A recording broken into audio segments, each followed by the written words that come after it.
Hey guys, welcome back.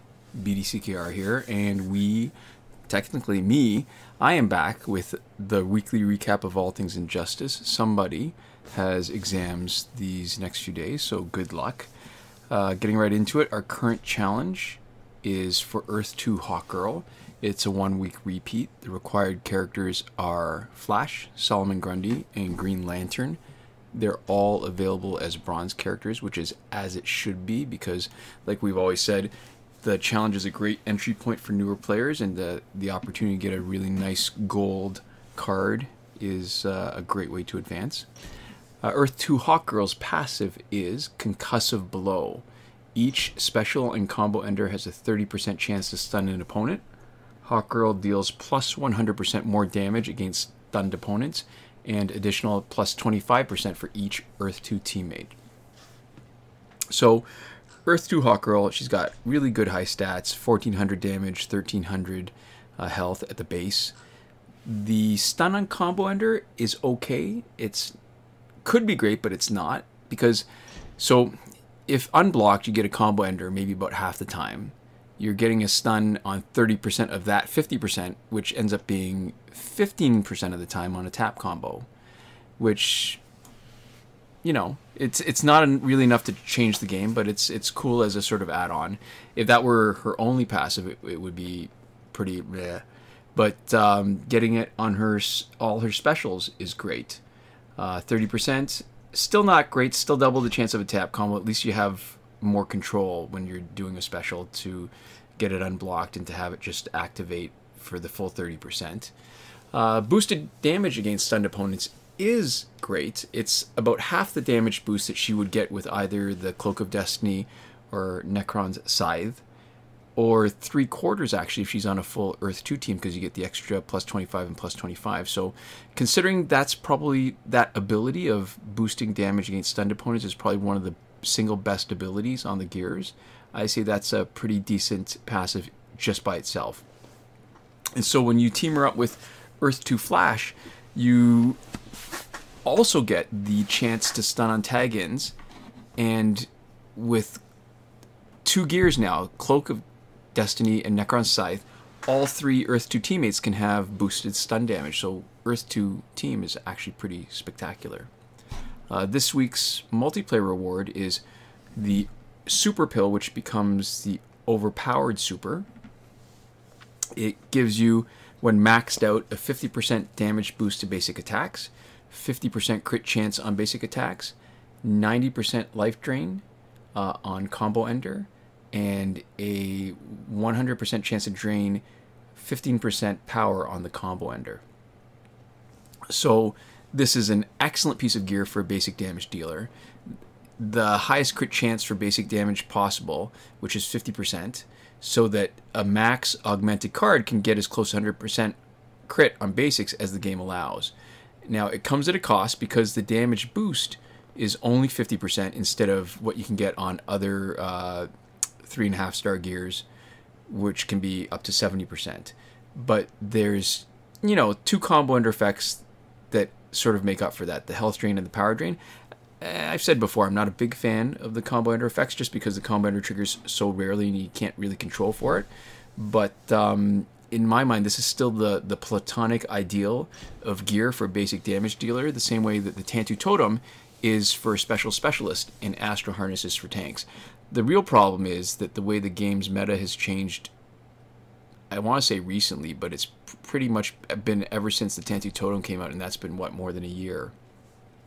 The meta has left the basic damage dealer behind. I mean, it's really second fiddle. The most important player or most important card on your team is the special specialist, but if you're going to have a basic damage dealer, this Overpowered Super is the best gear to have. In the store, we've got Batgirl as an early access pack for 25 bucks. It's not really worth it. Just remember, it's only 1 copy. It doesn't unlock in your store, so if you want to promote her higher, it's going to be 25 bucks a copy. But hopefully it's a clue for next week's challenge. I mean, we've had her recently, but Batgirl, despite being a relatively old character and relatively low stats, is still a very useful teammate and plays really well in multiplayer. And hopefully we'll have a chance in the next week or so once exams are over to demonstrate that for you on a few teams. We also have the Arkham Asylum Pack 2 for $53, and I guess it would be bad enough charging money for it if it was the good Arkham Asylum or the Arkham Pack that had the chance of Arkham Knight Batman, but it's not. It's the one that has Arkham Origins Batman, Arkham Origins Deathstroke, and Arkham Harley Quinn. And despite what it says in the description, she is not new and improved. That improvement happened ages ago, but it's still a decent team. I mean, if they were still charging power credits for it, I totally would be willing to spend the, I can't remember, 750,000 or is it 600,000, something around there for the pack. But at $53, I just can't convince myself that it's worth it. In Survivor, we've got the Suicide Squad companion gear for the next 2 weeks until the 16th of October 2019. Phantom Zone is finished now, and Fight 62 is still broken. And only because of the timing of this week, we were able to take a look. And for the breakthrough this weekend, it is going to be Zatanna for the first time, along with Flash and Solomon Grundy. Now, given that last week we had both Static and Deadshot, I think that might actually cover everybody who hasn't had a breakthrough. I think every different character has had a breakthrough. Maybe, you know what? Tell me in the comments if I'm missing anybody, but we've had so far, okay, Raven, Killer Croc, Martian Manhunter, Hawkgirl, Doomsday, Sinestro, Nightwing, Zod, Raven, Raven again, Cyborg, Static, Deadshot, and Zatanna. So we just need a bunch more repeats so that we can get a few of the extra skins also unlocked in Breakthrough to Elite 10. So moving on to the current glitches, remember that every working glitch is explained in a video as part of the playlist that you can reach by clicking the I in the top right corner of this video, and it's in the description.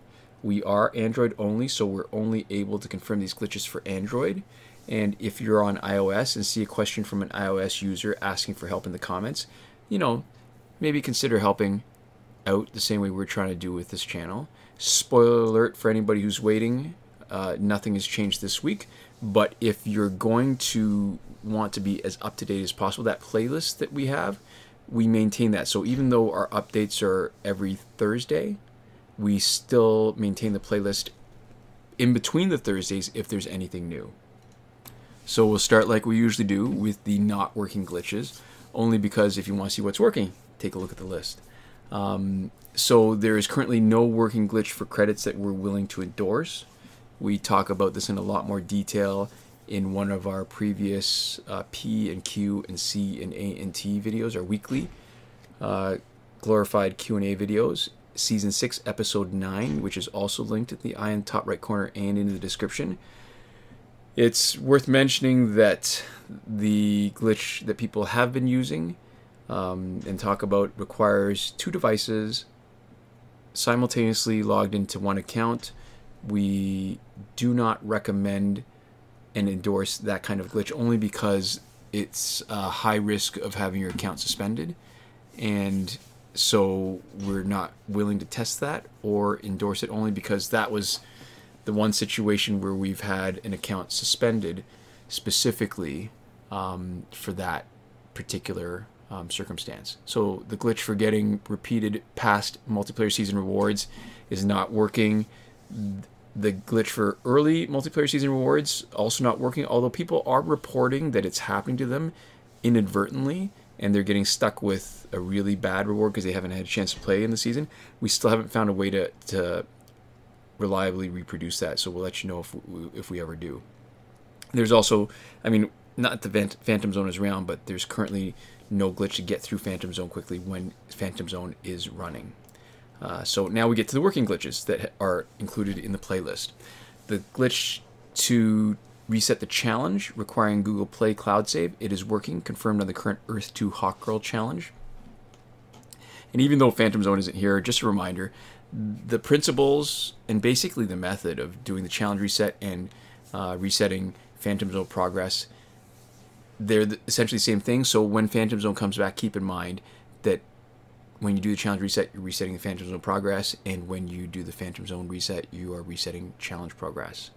The breakthrough glitch to let you play it repeatedly is still working, And we've cut and pasted into the description a comment from a viewer who asked to remain nameless with a potential solution for people who are having trouble playing extra breakthroughs. We can't test whether it's working or not, only because we've never had the same problem.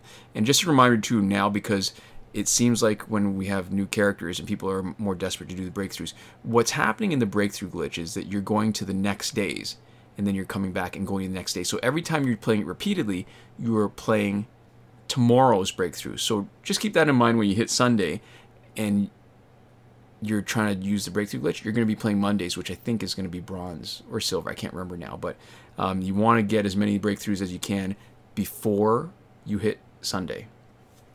So the airplane mode / refund glitch still working, good for both packs with random drops, also known as loot boxes, and last laugh tickets. It does not work in situations where you require an online connection. It matters less now because the main exception we're talking about is Phantom Zone. So for any of the other loot boxes and pack openings and last laugh tickets, it's definitely working. Time shifting still works in Android for unlimited survivor play and energy recharges. Again, remember, bring your countdown clock back to normal before you're finished. The free energy without having to watch the video still works, and you can see us demonstrating that in our weekly P&Q and C and A&T video. There is one iOS user, Dragons952, with a potential solution. We've cut and pasted his suggestion in the description. Of course, we are not iOS, so we can't confirm whether it works or not. And finally, after the not working and the working glitches, there's the glitch that's in limbo. The promotion glitch that used to let us promote characters that were still locked. The conditions have not been right since update 2.14. Chances are it's never coming back because the conditions will never be right, but we're not going to remove it from our playlist until it has failed us once. And that's it. So we have a Patreon. We want to thank the people who have been supporting us there. A big thank you to Console Peasant, supporting us at the top tier last word. Sean Farrell, Daniel Simonson, Aaron Mall, and Michael DeVries supporting us on the credited level. And Eddie G and Chris Wolf at the gratitude level. Thank you guys so much for watching, and we'll see you next time. Komoda.